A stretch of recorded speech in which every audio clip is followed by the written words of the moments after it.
দুষ্কৃতকারীদের দ্বারা আক্রান্ত সংখ্যালঘু যুবককে দেখতে জিবিপিতে গেলেন তিপ্রামথার এক প্রতিনিধি দল। বিগত ২৯ সেপ্টেম্বর সোমবার রাতে বিশালগড় থেকে বাড়ি ফেরার পথে খয়েরপুর বিধানসভার অন্তর্গত বণিককে চৌমুহনী কিছু সমাজদ্রোহী দুষ্কৃতকারীরা কোন বিষয়কে কেন্দ্র করে গাড়ি আটক করে নন্দননগর এলাকার বাসিন্দা সংখ্যালঘু যুবক জাহারুল হকের কিছু দুষ্কৃতকারীরা মারাত্মকভাবে করে। পরে গুরুতর আহত জাহারুলকে আগরতলা জিবিপি হাসপাতালে নেওয়া হয়। বর্তমানে আহত যুবক জিবিপি হাসপাতালে চিকিৎসাধীন রয়েছে। বুধবার এই ঘটনার খবর জানতে তিপ্রামাথা দলের এক প্রতিনিধি দল আহত সংখ্যালঘু যুবককে দেখতে জিবিপি হাসপাতালে গিয়ে আক্রান্ত যুবকের পরিবার পরিজনদের সাথে কথা বলে সমবেদনা ও দোষীদের কঠোর দাবি করেন। পরে সাংবাদিকদের মুখোমুখি হয়ে তিপ্রামাথা দলের মাইনরিটি চেয়ারম্যান মোহাম্মদ শাহ আলম মিয়া বলেন, মানুষ হয়ে মানুষকে এইভাবে মারতে পারে না। যারা জাহারুল হকের উপর নির্যাতন করেছে তাদের কঠোর শাস্তি দাবি করেন। নমস্কার, আসসালামু আলাইকুম।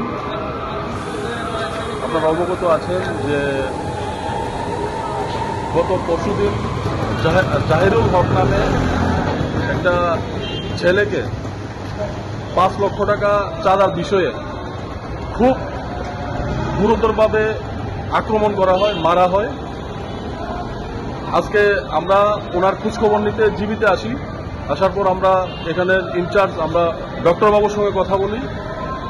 কথা বলার পর বুঝতে পারলাম যে ওনার মাথায় এখন ব্লিডিং আছে, উনি খুব ক্রিটিক্যাল অবস্থায় আছে। আপনার একটা হাত ভেঙে গেছে।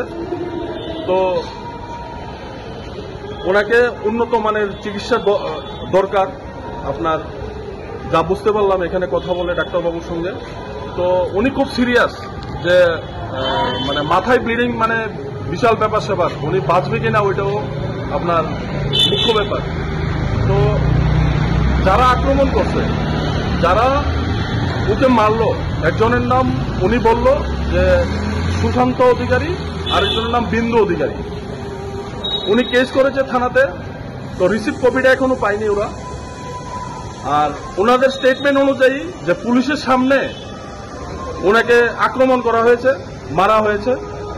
তো আমরা রাজ্য প্রশাসনের কাছে আবেদন জানাবো যে এই সকল দুষ্কৃতিকারীদের যেন খুব তাড়াতাড়ি আপনার পুলিশের জালে তোলা হয় এবং গ্রেপ্তার করা হয়। তা না হলে সামনে রাজ্যে আরো ভয়াবহ অবস্থা হবে। কারণ নাম কিছু জানা যাচ্ছে। এই তো একজনের নাম বললো সুশান্ত অধিকারী, আরেকজনের নাম বললো বিন্দু অধিকারী, আরো দু চারজন ছিল ওদের সঙ্গে। এই বিষয় নিয়ে আপনারা লোকাল থানার সাথে কথা হয়েছে আপনাদের? হ্যাঁ, লোকাল থানার সঙ্গে কথা বলেছি। আমরা বুজং থানার ওসি বাবুর সঙ্গে কথা বলেছি। তো উনি বলেছে যে দুষ্কৃতিকারীদের অবিলম্বে অ্যারেস্ট করা হবে। যদি অ্যারেস্ট না করা হয় আগামী দিনে আপনাদের কোনো, যদি অ্যারেস্ট না করা হয় আমরা প্রশাসনিক লেভেলে আমরা ডেপুটেশনে যাব, ডেপুটেশন দেব আসামিদের যেন অ্যারেস্ট করা হয়। আজকে সংখ্যালঘু অংশের যুবক বলে তার উপরে চাঁদার জুলুম করে এরকম ভাবে আক্রমণ করবে, এটা তো হতেই পারে না। যে ত্রিপুরা রাজ্যে মানুষ খুব বিভিন্ন জায়গাতে আজকে সংখ্যালঘুরা হয়রানির মধ্যে আছে। আপনারা দেখতে পাচ্ছেন বিভিন্ন সময় বিভিন্নভাবে সংখ্যালঘুদেরকে হয়রানি করা হয় চাঁদার নামে, ধর্মের নামে। তো আমরা এই সবগুলোকে কন্ডেম করি। আমরা এইসব যদি ঠিক না হয়, রাজ্য প্রশাসন যদি দৃষ্টি আকর্ষণ না করে, তাহলে আমরা বৃহত্তর আন্দোলনে যাব। আমরা প্রয়োজনে এসপি অফিস ঘেরাও করব। আপনার নামটা? আমার নাম মোহাম্মদ শাহ আলম।